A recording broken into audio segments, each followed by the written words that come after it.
Friends, welcome to mister ஒலவன். இன்றைக்கி நம்ம சேனலில் 25 நாளில் எப்படி கொத்தமல்லி செடி வளர்க்கலான்றதான் பார்க்க போகிறோம்.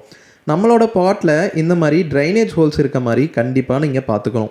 ஏன்னா ட்ரைனேஜ் ஹோல்ஸ் இல்லைனா தண்ணி தேங்கி கொத்தமல்லி அழுகிறதுக்கான வாய்ப்புகள் அதிகமாகவே இருக்கும். கடையில் போயிட்டு விதை கொத்தமல்லின்னு கேட்டு வாங்கிக்கோங்க.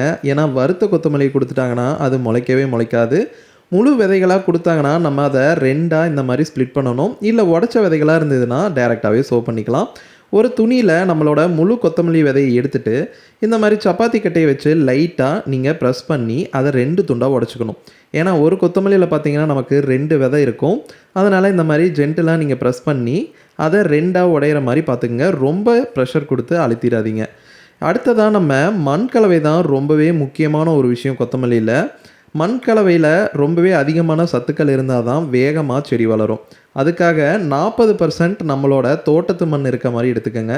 மீதி 30% கம்போஸ்ட், அதாவது வெர்மி கம்போஸ்ட்டாக இருக்கலாம், இல்லைனா மாட்டு மக்கிய தொழு உரமாகவும் இருக்கலாம். இந்த மாதிரி 30% கம்போஸ்ட் எடுத்துக்கோங்க. அடுத்தது 30% கோகோ பிட்டு இல்லைனா 30% சாண்ட் எடுத்துக்கலாம். அடுத்தது நம்ம உடச்சி வச்சுருக்க கொத்தமல்லியை இந்த மாதிரி ஓரளவுக்கு நல்லா இடைவெளிகளோட தூவி விட்டுருங்க. தூவி விட்டதுக்கப்புறமா இதை ஒரு தின் லேயர் ஆஃப் கோகோ பீட் இல்லைனா நீங்கள் மண் தான் இருக்குன்னா தின் லேயராக நீங்கள் போட்டு மூடணும்.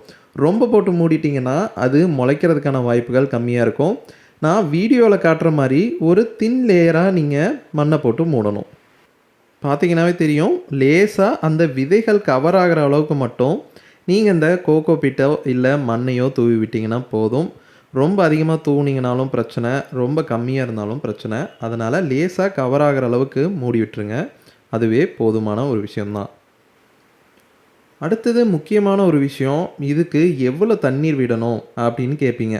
தண்ணீர் பார்த்திங்கன்னா நமக்கு இது ஓரளவுக்கு ஈரப்பதத்தோடு இருந்தால் போதும். ரொம்பவே சொதன்னு தண்ணி நிற்காமல் பார்த்துக்குங்க. இதுக்காக தான் நம்ம அடியில் ட்ரைனேஜ் ஹோல்ஸும் ஏற்படுத்தியிருக்கோம். ஓரளவுக்கு எப்போவுமே மாய்ஸ்டாக இருக்கிற மாதிரி நீங்கள் மெயின்டைன் பண்ணிங்கனாவே போதுமானது. அடுத்ததாக இன்னொரு விஷயம் என்னென்னா, இதை டைரெக்டாக சன்லைட்டில் வைக்கணுமா இல்லை வீட்டில் நிழலில் வைக்கணுமான்ற ஒரு டவுட்டும் இருக்கும். இதை ஒரு நாளைக்கு ஒரு 4லேருந்து 5 மணி நேரம் வெயில் படக்கூடிய ஒரு இடத்துல வச்சுருங்க. ஸ்டார்டிங் ஸ்டேஜில் நீங்கள் ஒரு ஜன்னலுக்கு பக்கத்தில் வச்சிங்கன்னா கூட அதுக்கு தேவையான ஒரு 50% ஷேர் கிடச்சா போதும். இப்போ பார்த்தீங்கன்னா ஒரு 2 நாள் கழித்து நமக்கு விதைகள்லேருந்து முளைப்பு வந்திருக்கிறது அழகாகவே தெரிய ஆரம்பிக்கும். கொஞ்சம் கொஞ்சமாக இது நமக்கு துளிர்களும் விட ஆரம்பிக்கும். 4வது நாள் 5வது நாளில் பார்த்தீங்கன்னா நம்ம போட்ட விதைகள் எல்லாமே முளைக்க ஆரம்பிச்சிருச்சு. ஜெர்மினேஷன் பர்சன்ட்டும் நம்மளுக்கு அதிகமாகவே இருக்குது. ஒரு 5வது நாள் பார்த்திங்கன்னா நமக்கு இந்த மாதிரி விதைகள் எல்லாமே மேலே வர ஆரம்பிச்சிருச்சு. ஒரு 10 நாள் கழித்து பார்த்திங்கன்னா நமக்கான துளிர்கள் எல்லாமே நல்லா வருது. இந்த ஸ்டேஜில் கூட நான் முன்னாடியே சொன்ன மாதிரி ஒரு 4லேருந்து 5 மணி நேரம் வெயில் படுற ஸ்டேஜில் எடுத்து வச்சிடலாம். அந்த இடத்துல வச்சிங்கன்னா இதுக்கு தேவையான ஃபோட்டோசிந்தசிஸை பண்ணி நல்லாவே வளர ஆரம்பிக்கும். இன்னொரு முக்கியமான விஷயம், 10 நாளைக்கு ஒருக்கா நம்மளோட கொத்தமல்லிக்கு டாப் அப் பண்ணிக்கிட்டே இருக்கணும். அதாவது இதுக்கு தேவையான சத்துக்கள் நல்லா கிடைக்கிற மாதிரி பார்த்துக்கணும். அதுக்கு நீங்கள் மக்கிய தொழு உரத்தை 10 நாளைக்கு ஒருக்கா அந்த செடிகளை கொடுத்துக்கிட்டே வந்தீங்கன்னா நல்லா வேகமாக ஹெல்த்தியாக நம்மளோட கொத்தமல்லி செடி வளர ஆரம்பிச்சிடும்.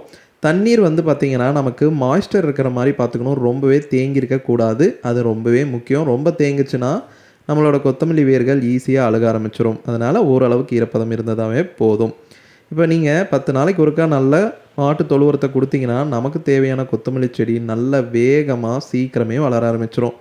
நீங்கள் ரொம்ப அடர்த்தியாக போட்டிருந்தேன் நான் முன்னாடி விதைகளை, நீங்கள் உங்களுக்கு தேவையான மாதிரி கொஞ்சம் ஸ்பேசியஸாக விட்டு கூட வச்சுக்கலாம். க்ரோ பேக்கில் வளர்க்குறீங்கன்னா இன்னுமே கூட நீங்கள் அதுக்கு ஏற்ற மாதிரி கொத்தமல்லி விதைகளை தூவி வளர்க்க ஆரம்பிச்சிடலாம். இந்த வீடியோ உங்களுக்கு பிடிச்சிருக்குன்னு நம்புகிறேன். இதே மாதிரி பல வீடியோக்கள் நம்ம சேனலில் இருக்குது. நம்ம சேனலை மறக்காமல் சப்ஸ்கிரைப் பண்ணிக்கோங்க. நன்றி, வணக்கம்.